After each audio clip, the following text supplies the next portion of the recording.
It is the Women's World Cup final this weekend, and of course, the Red Roses are in it, and I simply can't wait.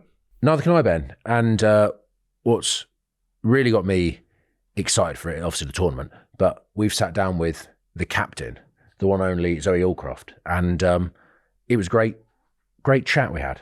El Capitan Zoe Aldcroft, you're right. We got to sit down with her, and she was incredibly insightful as we discussed all things leadership. And here it is now. Enjoy. We want to talk about leadership. We want to talk about leadership. Okay. Yeah. All right. Yeah, just dive straight in off the top rope with that. Yeah. And we Googled it, and this is what it said, didn't it, Coley? To become a leader, focus on developing key qualities like strong communication, adaptability, empathy, and integrity. Effective leaders also demonstrate resilience, inspire others, and think strategically. Additionally, building trust through respect, honesty, and taking responsibility are crucial for building a strong team and fostering a positive work environment. Wow. that is a lot on there. Yeah. So, So out of spend the them, next hour just breaking down. what is it? All right. I mean, Next hour breaking down that for us.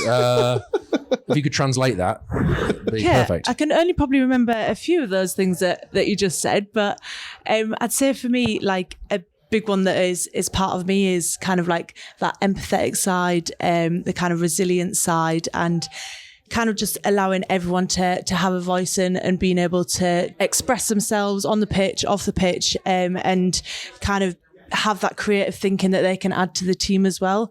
So I think that's kind of like the leadership that I have in myself, and also probably more a lead by example kind of gal more than a actual speaking loads. Having like been in teams, sometimes you learn maybe not what to do as captain. I can think of examples of that. But like for you, is there someone that you've looked at or aspired to be, maybe studied from other teams or other sports, or captains within the environments you've been in, that you'd like to like take and you go, actually, I want to sort of be similar to that? I think for me, one of the best captains that we've had is Sarah Hunter.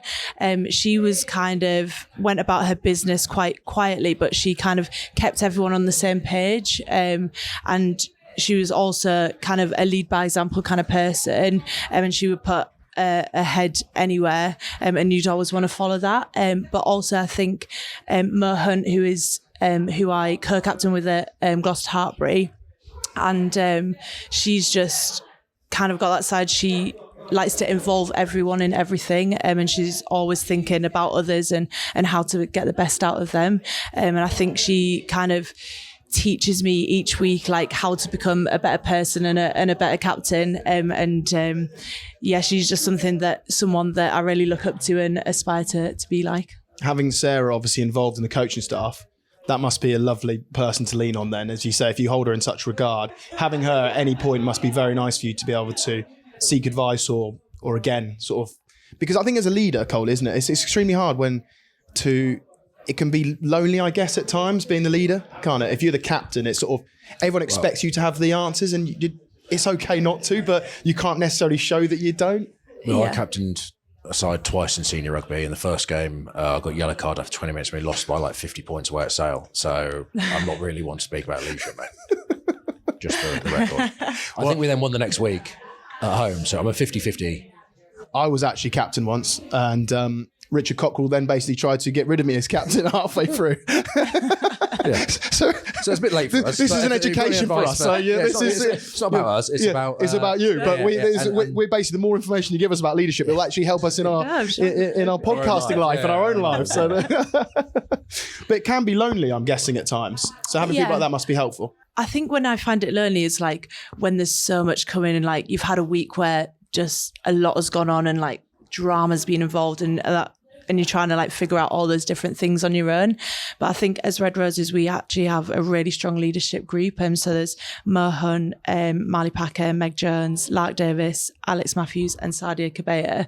So I like kind of have a shoulder in every one of them to kind of lean on. And obviously Marley, she was captain before, and she's obviously worked with this team, worked with Mitch, and she's really good to go to for a bit of advice. And like every one of those girls bring different sorts of qualities and different leadership styles. So for each different things, I think it's good that I know that I can lean on them and go to for advice in those scenarios as well. So a lot of the time I'm not on my own. I can make the decisions with those girls as well, which is a good benefit. And I think it's kind of been part of why this team's been successful as well, like that leadership team in terms of building the culture that we have as well, and kind of all the different ideas that we were putting in together to build that team as well.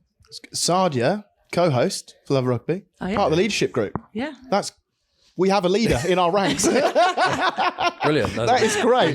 We're also going to sit down with Sadia and ask her some questions so we can...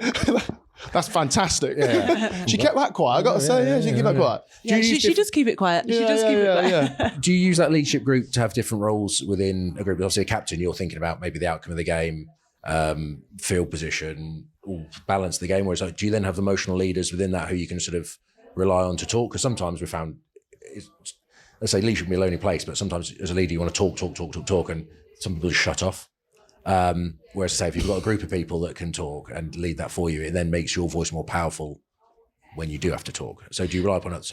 Long question. No, he's basically having a dig at me, saying that I spoke too much, and people... No, it's more about you shutting off. Oh, yeah, exactly, yeah. I think it is important to have those different voices, because I always find if I'm listening to someone too much, like I've probably zoned out about half an hour ago. So I think, it's good to connect to those different strengths that we have. Like Marley, she's a great speaker, like motivator before a game, whereas like Mo's really good at like giving the detail of like rugby knowledge. So kind of just tapping into those different areas.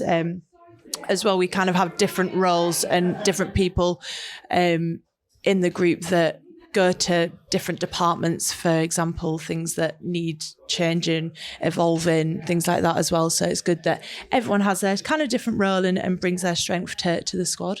And how often would you meet as a group? It depends what kind of week we're having, to be honest. So but if you're having test week, you're in the thick of it of the World Cup. Like, would you look to meet as a leadership group twice a week? Would it be beginning of the week? Would it be just before the night before a game? What does that look like for a leadership group? So we always have, at the start of the week, we'll meet with Mitch. He'll kind of give us his intentions for the week. We'll kind of discuss anything that is on our minds, like what we want out of the week and stuff. And then we'll probably have a meeting at some point on our own just to discuss any other little jibs and jabs that get involved with being part of a rugby team. And then we also have like a drivers group, which is kind of different, who put the team plan together and involves like the line-out leaders, 10s, 9s, whoever you want. And then we'll meet a couple of times a week as well, but try to keep meetings to a minimum.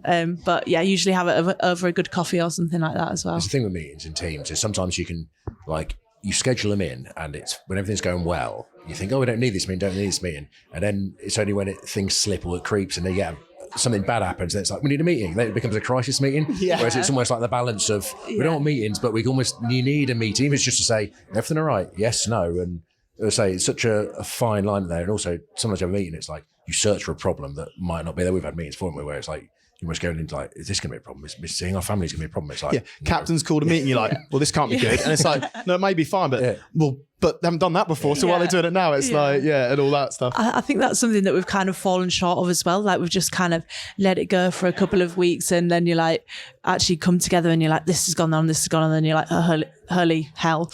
And you're trying to kind of resolve all these different things that are going on, and it kind of becomes overwhelming. So it is quite good to kind of keep on top of it. And sometimes, to be honest, we do have meetings where we're just like, no, good, and just crack on with that. So yeah. Are the algorithms on Instagram just flooding you with inspirational quotes and speeches? It's a lot of rugby. It's a lot of football as well at the minute, but a little bit, yeah. Well, there's an Instagram account called Leadership Quotes. There's 47,000 followers. Do you like any of these? Leaders who don't listen will eventually be surrounded by people who have nothing to say. A genuine leader is not a search for consensus, but a moulder of consensus. People may hear your words, but they feel your attitude. Leaders think and talk about solutions. Followers think and talk about the problems. And finally, there is a difference between listening and waiting your turn to speak. I quite like the leaders think and talk about solutions. Followers think and talk about problems. Quite like that one. I like that one. Get them problems resolved ASAP. I need to take note of this one. There's a difference between listening and waiting your turn to speak. I should have found that one earlier in my rugby career. It's always gin o'clock somewhere. Is that the other one for you? Do you have any in camp? So the Red Rose, do you have any sort of put up on? Do you have any sort of team mottos or anything, or? Because some teams do and some teams don't. Yeah, like slogans. I mean, you can't probably give away much, but are you a team that tries to identify with sort of keywords or things like that? So our main values are courage, bond, inspire, which Mitch brought in when he first came in. It actually used to be courage, bond, lead. So we've had those that we've kind of lived by for the last couple of years. Sorry, and when you just jump in there, when you said Mitch brought them in, was that something like was it everyone discussed it, or was it just Mitch? No, so Mitch brought these in, but then we kind of brought them to life. Yeah, sorry, that's what I meant. Sorry, yeah. and then so for example, courage, we would then speak about what that kind of meant to us as Red Roses, and then the bond is obviously he's been massive on building our culture and getting the girls to basically have a mutual respect for each other and get on with each other as best that they can be. And then it kind of changed from lead to inspire, because we were lead and self. We'd kind of take that box, and then inspire was about now inspiring the generation of rugby players that comes. And then one that we made for us as a Red Roses group was for the girls, which is basically for the girls that are in our group, for the girls that have been there in the past, Red Roses, the young girls, the girls that aspire to play rugby for England. And that's kind of just a big one that kind of drives us every day as well. And keeps us ticking. In terms of do you look at you obviously have to your match prep, your game prep, what your week looks like. You got to look after everyone within the team, be the dialogue between the coaches and the squad and everything that goes with it. How do you find time for yourself? What's the escape for you as a leader? What allows you to refresh to then jump back in? I think the kind of little time that you do have, I think it's important that I personally preserve it, whether that's just having some time away or just going out for a coffee with a small group. But I think it's important for me every day just to have that little bit of time just to preserve my energy and then get ready for the next day to tackle the new things that come your way. But as well, leaning on the other leaders in the group to take their role as well, because they're absolutely fantastic at doing that as well, and just knowing that I'm not on my own to do this. And also the girls that we have in our groups are fantastic anyway at kind of leading self and having expectations of themselves to be better, and a lot of the stuff that we speak about in the Red Roses and the values that we hold, the girls are actually pretty good at buying into that. And I think that's what's been really good and important. It's actual genuine authenticness, and people are actually buying into the values rather than it just be kind of a hearsay. Because I've been in teams before where people are not actually bought in, and you say all these words, but to actually live and breathe it is something that's been important to us and something that we've had to work hard on over the last 2 years. But I think we're at a real good space now going into this World Cup where we actually live and breathe those values. It's a hard thing to do, isn't it, Coley? Because like you say, you have the values and you put them up, and they, in the end, they're words, they're references, and they're things you can look to after the games, everything like that. But it's really hard to do every day, isn't it? And that takes cohesion, doesn't it? And buy-in. Yeah, and there's also stuff that sometimes the values you can use them to beat somebody over the head with. It's sort of you're wearing the wrong socks, or you've turned up 30 seconds too late, or stuff like that. And it's whereas actually values that are authentic and you can live by, there's also a bit of leeway in regards to if someone makes a mistake, it's a genuine mistake rather than being late. If you have a puncture on the car, then you're going to be late. But as long as people know about it, then it's fine. You know what I mean? That's a bad example, but it's the ability to actually, the values, and people leave them and then they don't have to make, the decisions become easy when you have values and you see other people doing it and everyone buys in, and it's simple rather than sort of just ticking the box while you're 9 to 5 and then out of there, you're fucking off. Yeah, I think that's a really good point. You can also use it to bring those others, say if something slips, you can use those values to bring the team back into it and get them back on board and stuff as well. Reading any books? There's because back in the day, obviously Christmas books, things like that. You obviously had the great Sir Alex Ferguson's book that people would look at for leadership. Roy Keane, for instance, a good one. Leaders eat last by. I need that one. Leaders eat last. There's no way. I'm the first in the buffet. There's no doubt about that, especially in an all-inclusive. But like Mark Pacheco apparently read a book every week, Coley. Yeah. You know? With leadership, is it something that you did as, say, a kid? Is it something you've obviously you grow as a leader as you go on, or is it something you've sort of worked hard at acquiring? Like we talk about the books and stuff, but like, is it something you invest in and try and grow as a leader? It's definitely something that I am not natural at, like whatsoever. Like I was pretty shy, like growing up as a kid and stuff. But as I grew playing rugby, it was something that I was kind of pushed into. Like I'd end up captaining a team just because probably my ability, and probably in my younger days I would get it a little bit wrong. Like when I first played for Gloucester Hartbury when I was 18 years old, I was the captain, and we had girls that were like 30 who had been to World Cup. Like Kerry Large was in the team; she'd been to a World Cup before and won a World Cup. And I kind of just get it wrong sometimes in the fact that like I'd probably be in a huddle and I'd say things that were just on my head because I'd thought of it in the heat of the moment, and I'd reflect and think, oh, I actually didn't mean to say any of that, and now I'm really embarrassed because I lost my head at absolutely nothing, or like something really silly, and I'd like really overthink what I was saying and kind of in huddles and stuff. Whereas like I think now, when I've actually really tried to work hard on developing kind of probably more the communication side and like the team talks and stuff like that, but actually thinking about what is relevant and what's actually gone on the pitch rather than it just being words. Like I like to, whenever I speak, I like it to be something that is matters and something that's important rather than just chatting a load of whatever. So I think that's something that I have worked on. And then obviously when Mitch came in, I've been part of the leadership group probably since the last World Cup, and the run up to there, probably more as because I'm a line out caller. It's kind of been a natural thing anyway, and then I'm quite an empathetic person as well. So that's always been like I've always wanted the best for everyone in the group as well. And I think when Mitch came in, he had the small group of leaders that was, and I was in that, and we worked with a guy called Patrick Marr, and he kind of worked on all our whatever we wanted to work on, whatever that would be. He'd kind of delve into that. And sorry to jump in, but you obviously these people helped you, but then also like, is it to get to that stage? Equally, you said that maybe you would jump in like I just did, or you would say things and reflect and go to that. So then, would it be almost self-development, or was there in your early years, was it self-development or reflection on terms of, I'd have done that differently, or was it sourced through other areas? I'd say it was a lot of like self-development. Like I'd always like to reflect back on things, especially like in my performance as well. And then obviously then working with Mo Hunt as well and seeing her qualities as a leader and seeing how she's like empathetic towards everyone and kind of wants to resolve problems, and then also learning from Marley, who was our previous captain.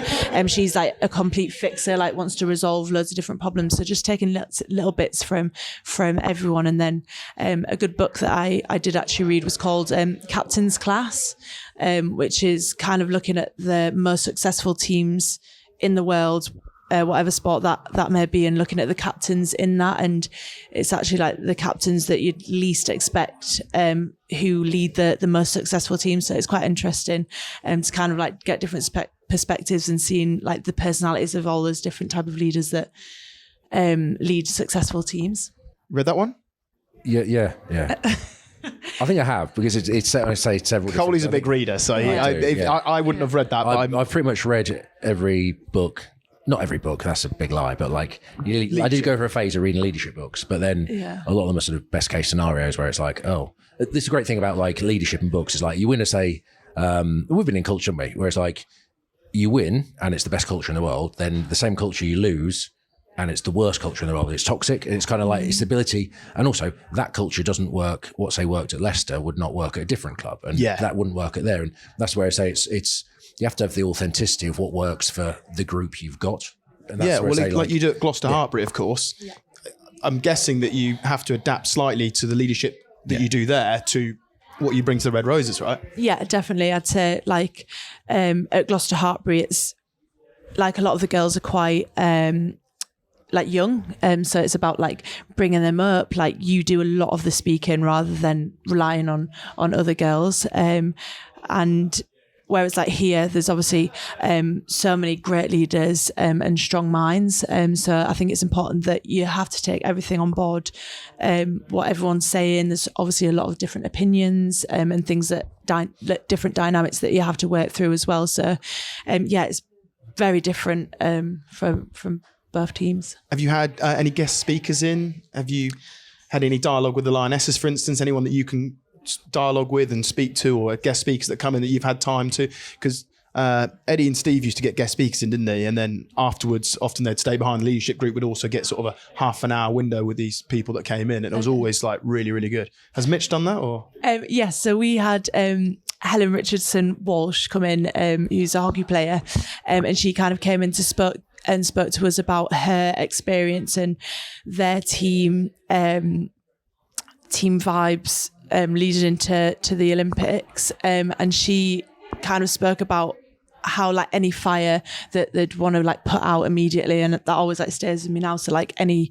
bit of chat or things that's getting out of hand now, we kind of all get in a room and kind of have it out there and then that's a line in the sand and we move on from it. And I think like having that, it kind of stops the extra bit of like the snowball effect from it getting any worse. Like it just stops in that room. And I think that's where, when she was speaking, that is one thing that stayed with me, and learning from that to take into our team as well. And obviously they were super successful,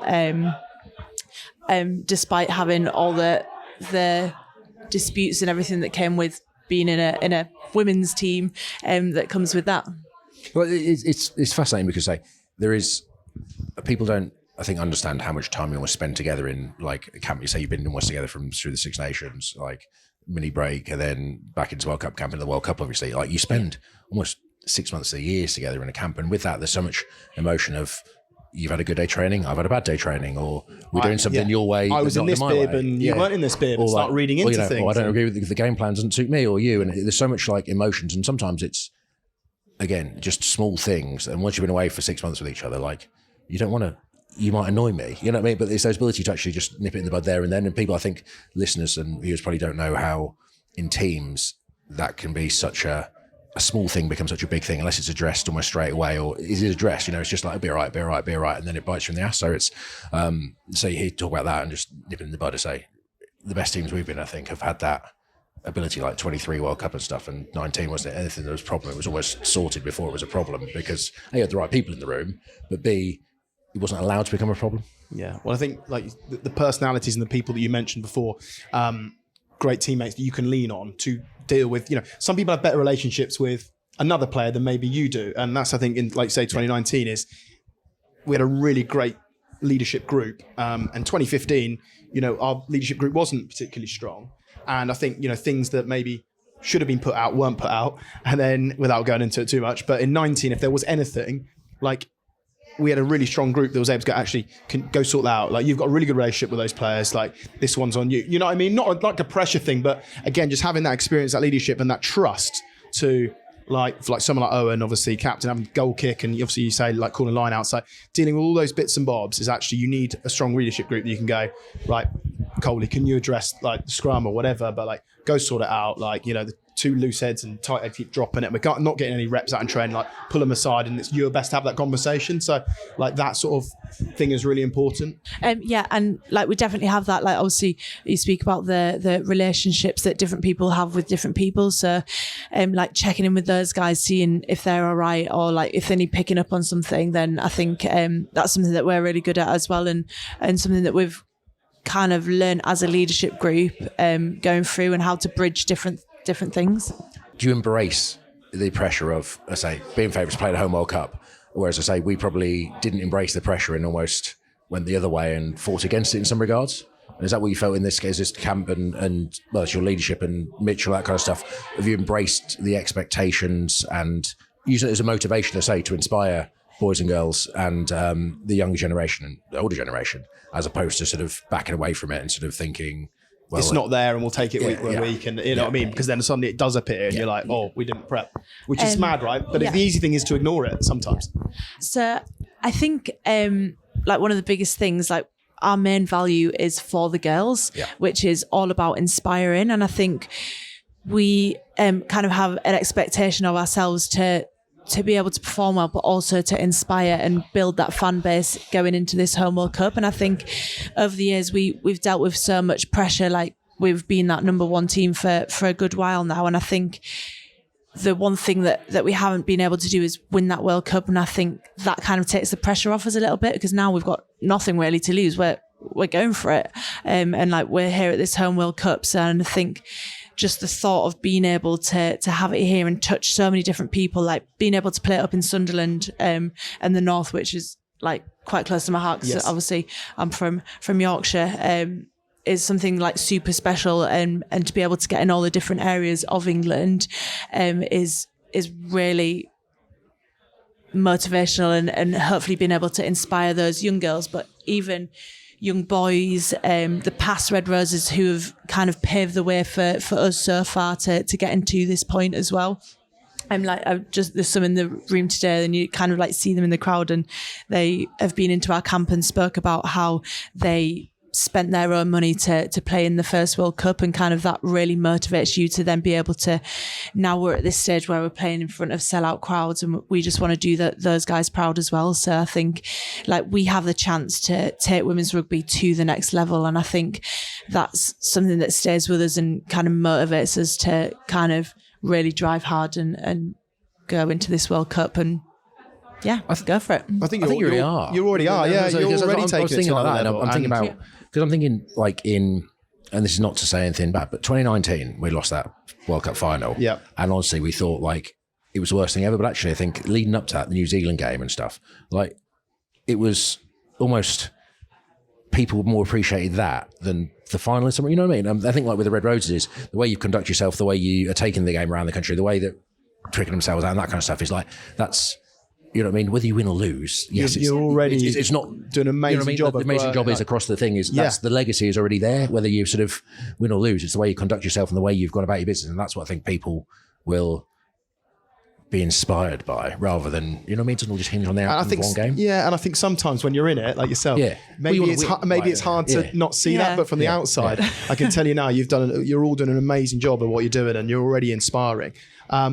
I guess the question I had to follow up though is, through the inspiration with everything like that, you're obviously traveling around the country. You're going to meet loads of fans. You're having photos taken. You've got to be approachable and all that. Being elite athletes, you've still got a job to do. So how do you balance that cognitive load between playing, World Cup, dealing with everything like that, dealing with your own captaincy and leadership, but equally being approachable, photos, everyone want a piece of you? Is that something you spoke to as a team and trying to manage that cognitive load? Yeah, we have spoken about it as a team, and obviously we know that there's going to be probably more visibility than we've kind of experienced before. I think a lot of the girls like enjoy those parts of it. Like we have it as part of us as the Red Roses. Like we like to go around the crowd after the games and stuff.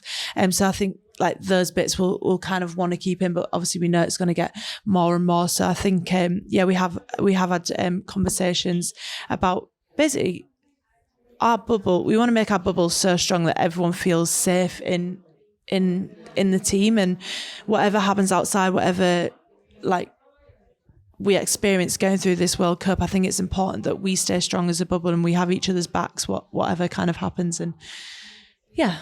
Zoe, amazing. Thank you so much for your time from all of us. Best of luck. Thank you. Go smash it. We are obviously right behind you. So go inspire as you're already doing. So thanks so much for joining us. Thank you very much. Thank you.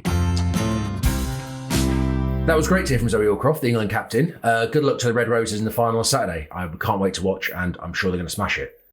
One final bit of news. It's time to play THB, Treble R Bullseyes, with our partners, Watches of Bath. We've actually got an incredibly special guest in this week. One of the finest people to grace enough about me. I'm playing Dan Double Props Cole is going darting. Every month, we, along with our partners, Watches of Bath, give money to grassroots rugby. If you'd like to enter your club into the competition, use the link in the episode description. If you've already entered this month and don't win, don't worry, you'll be rolled over into all future months. It's time to randomise. Clubs look out for: Mossley Hill wants a camera to film their matches. Old Lemontonians need to replace their septic tank. and Ashfield Rugby Union Football Club won the money for a covered outdoor seating area. And the winners are Colchester Kings, who want money to help get their players from low-income households on a tour of Oslo. Let's go darting. Right, Dan, double props, Cole. All good to go, mate? Ready. Right, well, you know the rules, but for people that have only ever started listening to us now or tuning in for the first time ever, it's multiples of 10. The dart board is yours, and this is the bonus build dart. You'll have this at the end. If you hit the bullseye, Coley, you will double your money. Good luck. God bless. £110. £330. £480. £480, Coley. Chance to double it.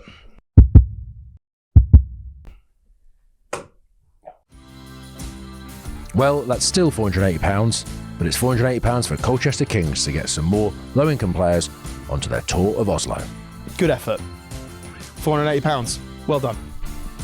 Thank you. No, thanks to our partners, Watchers of Bath, and we will see you next time. For the love of rugby. If you want to drop us a line, get involved with our socials. Just search for @LoveOfRugby. And if you've listened to all our episodes and need another podcast, go and find Joe Marler's Things People Do. See you next time.